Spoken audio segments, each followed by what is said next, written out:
Вообще историю представить очень сложно. Всегда нужно напрягать фантазию и привлекать знания, чтобы представить себе историческую эпоху.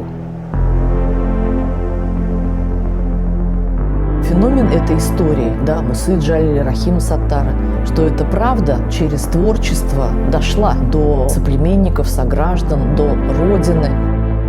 В этой семье образованность, она приобрела культ. Чувство ответственности, чувство понимания, где они, что они могут сделать. Об этом сняты передачи, об этом сняты фильмы, но об этом в России не знает никто. Это были необычные люди. Они могли действовать на людей через эмоции.